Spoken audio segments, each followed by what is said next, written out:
Episode 12 के शुरुआत में थाइम गौरिया को प्रपोज कर देता है और कहता है प्लीज मेरी गर्लफ्रेंड बन जाओ। तो गौरिया उसको मना कर देती है। तो थाइम कहता है अब क्या प्रॉब्लम है। गौरिया कहती है तुम अभी भी लीटा के साथ रिलेशनशिप में हो। थाइम कहता है तले के चक्कर में मैं लीटा को तो भूल ही गया। गौरिया कहती है लीटा मेरी फ्रेंड है और मैं उसे हर्ट नहीं करना चाहती। थाइम कहता है तुम टेंशन मत लो, मैं लीटा से बात कर लूंगा। तो गौरिया उसे उसका पेंडेंट वापस कर देती है। तो थाइम कहता है तुम इसे अपने पास ही रखो, सब कुछ सॉल्व करने के बाद मैं तुम्हें दोबारा से प्रपोज करूंगा। फिर गौरिया वहाँ से जाने लग जाती है। तो थाइम कहता है रात में जाना डेंजरस है। तो गौरिया कहती है थाईलैंड में सबसे ज्यादा डेंजरस तो तुम हो। थाइम रात भर उसे वहीं पर रुकने के लिए बोलता है, लेकिन गौरिया मना करके वहाँ से जाने लग जाती है। तो थाइम उसको जबरदस्ती रोकता है। तो गौरिया पूछती है तुम मेरा फायदा उठाना चाहते हो ना। तो थाइम कहता है मैं तुम्हें बस अपने साथ बैठकर बातें करने के लिए बोल रहा हूँ। लेकिन गौरिया इसका कुछ और ही मतलब निकाल लेती है और वो थाइम को मारने लग गई थी। लीटा उन दोनों को साथ में देख लेती है और पूछती है कि गौरिया यहाँ पर क्या कर रही है। तुम्हारे घर में तो रात को लड़कियां अलाउड नहीं है ना।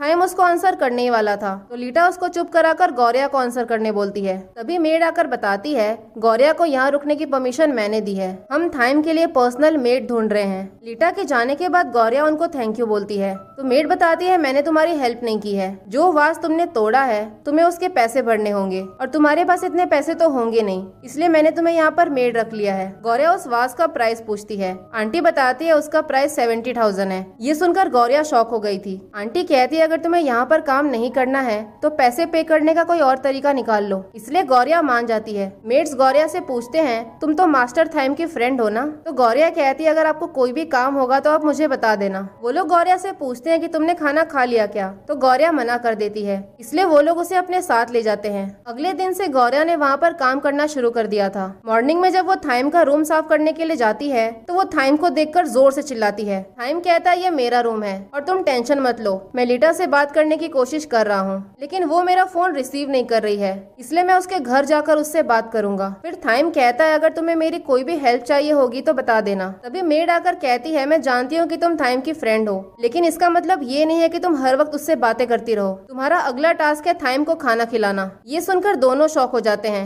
मेड बताती है ये तो हमारा रोज का काम है, जिसपे थाइम भी हाँ बोल देता है। गौरिया उसे खाना खिलाती है। तभी रेन उनकी फोटो क्लिक कर लेता है। एमजे फोटो देखकर बोलता है इसको तो मैं सोशल मीडिया पर पोस्ट करूंगा। गौरिया मना करने लग जाती है। तो एमजे कहता है मैं तो मजाक कर रहा था। रेन गौरिया से पूछता है तुम्हें किसी बात की टेंशन है क्या। गौरिया बताती है मैं लीटा की हेल्प नहीं कर पा रही हूँ और मैंने यहाँ पर वास भी तोड़ दिया और इसी वजह से कनिंग फ्लावर शॉप में अकेली रह गई है। एमजे कहता है कनिंग की टेंशन मत लो, हमने अपने फ्रेंड को उसके पास भेज दिया है। दूसरी तरफ केविन बताता है मुझे यहाँ पर धोखे से भेजा गया है। कनिंग गौरिया के बारे में पूछती है। अंकल आकर कहते हैं आज बहुत काम है, गौरिया के बारे में हम बाद में बात करेंगे, आज हमें बहुत सारे पैम्पलेट डिस्ट्रीब्यूट करने हैं। केविन कहता है इस काम को जल्दी खत्म करने का मेरे पास एक आइडिया है। वो बाहर आकर ये अनाउंसमेंट करता है जो भी इस शॉप से फ्लावर खरीदेगा उसको पैम्पलेट के साथ साथ किस भी मिलेगा। अंकल को समझ नहीं आता कि ये आइडिया काम भी करेगा या नहीं, लेकिन तभी हम देखते हैं बहुत सारी लड़कियां केविन की तरफ भागते हुए आ रही थी। इस तरफ एमजे थाइम को बताता है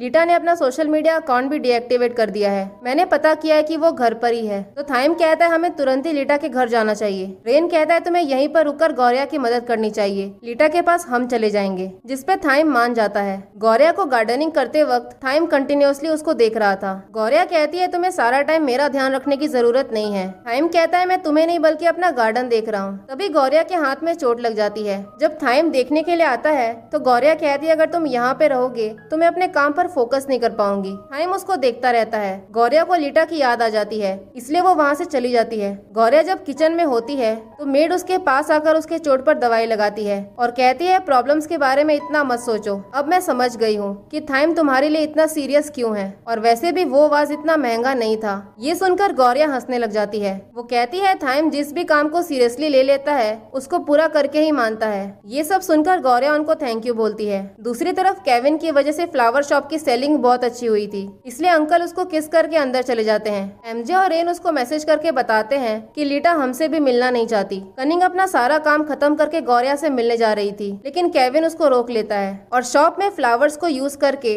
अपने फैमिली पैटर्न वाला डिजाइन बनाने का तरीका बताता है। कनिंग को गौरिया की बहुत टेंशन हो रही थी। वो केविन से पूछती है कि तुम कुछ कर नहीं सकते हो क्या। केविन बताता है इस चीज में 3 लोग इन्वॉल्व है और एक लव ट्रायंगल बन चुका है, इसलिए हमारा बीच में जाना सही नहीं होगा और लास्ट में एक इंसान जरूर हर्ट होगा। तभी कनिंग के हाथ में चोट लग जाती है। केविन चेक करता है और कनिंग को देखता रहता है। तभी किसी लड़की को याद करके पीछे हट जाता है। दूसरी तरफ गौरिया थाइम के पास आती है तो थाइम उसको लीटा के बारे में समझाने की कोशिश करता है। गौरिया उसे चुप रहने को बोलती है और कहती है मैं तो बस अपना काम कर रही हूँ। थाइम बताता है लीटा हमें इग्नोर कर रही है, इसलिए मुझे अपनी मॉम से बात करके इस एंगेजमेंट को तोड़ना होगा, इसलिए मैंने टिकट्स बुक करा ली। गौरिया कहती है तुम्हें लीटा से बात करनी ही होगी और टेबल साफ करने के लिए थाइम को वहाँ से उठाने लग जाती है, लेकिन थाइम उठने को तैयार ही नहीं था। तभी लीटा भी वहाँ पर आ जाती है। थाइम उसके पास जाता है तो लीटा कहती है मैं तुम्हें स्टूपिड लगती हूँ क्या? मुझे तुम दोनों के बारे में सब कुछ पता है और क्या तुम इतनी आसानी से एंगेजमेंट तोड़ सकते हो? थाइम कहता है चाहे कितना भी मुश्किल हो मैं इस एंगेजमेंट को तोड़ कर ही रहूंगा। कल हम दोनों को मॉम से बात करनी है। लीटा उन टिकट्स को फाड़ देती है और बोलती है मैंने तुम्हारी मॉम से पहले ही बात कर ली है। फ्लैशबैक सीन में हम देखते हैं लीटा ने थाइम की मॉम से उनके घर में रहने की परमिशन मांगी थी, जिसपे उन्होंने हाँ बोल दिया था। लीटा अपना सारा सामान लेकर आ जाती है और कहती है आज से मैं यहीं पर रहूंगी। थाइम कहता है तुम ऐसा नहीं कर सकती, तो लीटा कहती है तुम ये डिसाइड नहीं करोगे और इस घर की पावर तुम्हारी मॉम के हाथ में है, तुम भी उनके अगेंस्ट नहीं जा सकते। फिर वो गौरिया से अपना सामान रखने को बोलती है। थाइम उसको मना करता है तो गौरिया कहती है मैं कर लूंगी। गौरिया उसका सामान लेकर अंदर जाती है और थाइम भी उसके पीछे पीछे जा रहा था तो लीटा उसको रोकने लगती है। तो थाइम चिल्लाते हुए बोलता है तुम मुझे ऑर्डर नहीं दे सकती। लीटा कहती है अगर तुम यहाँ से गए तो मैं अपने पेरेंट्स को बोलकर गौरिया की लाइफ खराब कर दूंगी। जब गौरिया सामान रखने के लिए अंदर जाती है तो मेड आकर उसे बाहर से सामान लाने के लिए भेज देती है। थाइम बहुत गुस्से में था। लीटा कहती है सामान तोड़ने से कुछ नहीं होगा। थाइम कहता है तुम जो भी करने की कोशिश कर रही हो उसको यहीं पर बंद कर दो, तुम ऐसी नहीं हो। तो लीटा कहती है कोई भी लड़की अपने प्यार को पाने के लिए कुछ भी कर सकती है। थाइम कहता है तुम बस जीतना चाहती हो। लीटा कहती है मैं तुमसे बहुत प्यार करती हूँ। फिर वो कहती है क्या तुम्हें लगता नहीं है कि हम दोनों एक दूसरे के लिए बने हैं? तो थाइम मना कर देता है। दूसरी तरफ हम गौरिया को देखते हैं जिसका शॉपिंग में बिल्कुल भी मन नहीं लग रहा था। तभी उसके पास रेन आता है। वो कहता है तुम 10 मिनट से ऐसे ही खड़ी हो, क्या तुम लीटा की वजह से टेंशन में हो? मुझे नहीं पता था कि लीटा इतनी बुरी है। गौरिया कहती है लीटा बस अपनी चीज वापस लेने की कोशिश कर रही है। तो रेन पूछता है कि क्या तुम्हें थाइम की टेंशन हो रही है? गौरिया कहती है मुझे थाइम पर पूरा भरोसा है। इस तरफ लीटा थाइम से पूछती है तुम्हारा आगे का क्या प्लान है? तो थाइम कहता है मुझे बस अपनी मॉम से बात करना है। तो लीटा कहती है तुम्हें लगता है कि तुम्हारी मॉम एंगेजमेंट तोड़ने के लिए हाँ बोल देगी? ऐसा करने से उनकी कंपनी को काफी नुकसान होगा। हमारी शादी बिजनेस की वजह से ही हो रही है, तुम्हें छोड़कर सारे लोग रेडी हैं। फिर लीटा पूछती है कि तुम क्या करोगे? तो थाइम कहता है मुझे नहीं पता, लेकिन कोई ना कोई रास्ता जरूर होगा। लीटा कहती है मुझे इस प्रॉब्लम को सॉल्व करने दो। मेरे पेरेंट्स हमारी शादी जल्दी से करवाना चाहते हैं। कल मैं एक मीटिंग फिक्स करके उनसे बात कर लूंगी। अगर हमारी शादी हो गई तो सारी प्रॉब्लम्स खत्म हो जाएगी। थाइम मना करता है तो लीटा कहती है तुमने मुझे ये सब करने के लिए फोर्स किया है। अगले दिन लीटा अपनी और गौरिया की फोटोज देख रही थी। तभी उसके पेरेंट्स वहाँ पर आ जाते हैं। वो पूछते हैं थाइम भी यहाँ पर आएगा क्या? लीटा कहती है जरूर आएगा, क्योंकि उसको अपनी रिस्पॉन्सिबिलिटीज पता है। लीटा के पेरेंट्स शादी के बारे में ही बात कर रहे थे तो थाइम उनको रोक कर कहता है मुझे आपसे कुछ बात करनी है। लेकिन इसके पहले कि थाइम कुछ बोलता, लीटा बीच में बोलती है मुझे शादी कैंसिल करनी है। उसके पेरेंट्स रीजन पूछते हैं तो लीटा थाइम के पैर पे जोर से मारकर उसे गुस्सा दिलाती है और अपने पेरेंट्स से कहती है ये हर बात पे गुस्सा करता है, मैं इसे कितना भी समझा लूं लेकिन ये मुझे ही डांटता है। हमारी पहली मीटिंग में भी ये मुझे बीच रास्ते में छोड़कर चला गया था। थाइम उसे पूछता है तुम्हारी प्रॉब्लम क्या है? लीटा कहती है मैं तुमसे नफरत करती हूँ। वो अपने पेरेंट्स से कहती है मुझे इससे शादी नहीं करनी है, ये बिल्कुल भी अच्छा लड़का नहीं है और मेरे टाइप का भी नहीं है। उसके डैड कहते हैं जैसा तुम चाहती हो बिल्कुल वैसा ही होगा। फिर वो थाइम से कहते हैं शादी को हम ऐसे कैंसिल करेंगे जिससे दोनों पार्टीज को बिल्कुल भी नुकसान नहीं होगा। दूसरी तरफ कनिंग अंकल से बात कर रही होती है। वो कहती है मुझे गौरिया की बहुत टेंशन हो रही है। तभी केविन आकर बताता है लीटा ने एंगेजमेंट तोड़ दी है। उसके अंकल खुशी में शॉप को बंद करने के लिए बोल देते हैं। अब कनिंग बिल्कुल टेंशन फ्री हो गई थी। केविन उसके पास आकर कहता है तुम हमेशा दूसरों की टेंशन लेती हो, कभी तो अपने बारे में भी सोचो।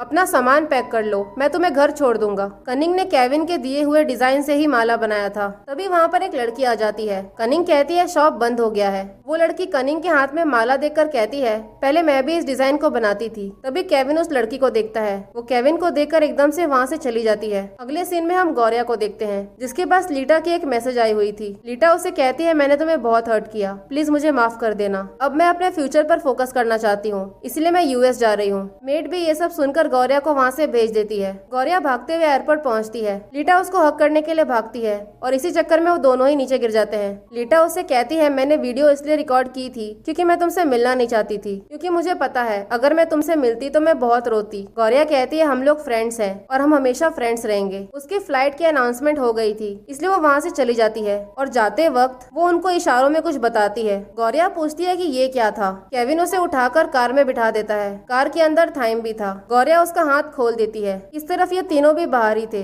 थाइम उसको पूछता है क्या तुम मुझे अब आंसर नहीं कर सकती। गौरिया उसे उसका पेंडेंट देकर कहती है इसे मुझे पहनाओ। थाइम उसको पेंडेंट पहना देता है। गौरिया कहती है यही आंसर था। थाइम बोलता है तुमने आंसर कब किया। गौरिया कहती है पेंडेंट पहनाने का मतलब है मैंने हाँ बोल दिया। थाइम उसको देखता रहता है। गौरिया कहती है अब हम कपल हैं। थाइम बाय बोलकर उसको कार से बाहर जाने के लिए बोलता है। गौरिया के बाहर आने पर सब लोग पूछते हैं कि क्या हुआ। गौरिया बताती है उसने मुझे कार से बाहर निकाल दिया। तभी रेन 3 तक काउंट करता है और थाइम एकदम से चिल्लाकर बोलता है मैंने कर दिया। सारे लोग हंसने लग जाते हैं। इस तरफ थाइम की मॉम को भी एंगेजमेंट टूटने की न्यूज मिल गई थी। सारे लोग बहुत खुश थे लेकिन केविन सैड लग रहा था। दूसरी तरफ कनिंग फ्लावर्स को देखकर केविन के बारे में सोच रही थी। फ्लैशबैक सीन में हम देखते हैं कनिंग वो डिजाइन केविन को देने वाली थी लेकिन केविन कार रोककर उसको बोलने ही नहीं देता और कहता है क्या तुम मेरे लिए सीरियस हो रही हो। सीक्रेट स्टोरीज ऑफ आइरिस में हम एमजे और ओम की कहानी देखते हैं। वो लोग मैच जीत जाते हैं। रेन एमजे को बताता है एग्जाम्स आने वाले हैं, F4 होना तुम्हें ग्रेजुएट नहीं कराता।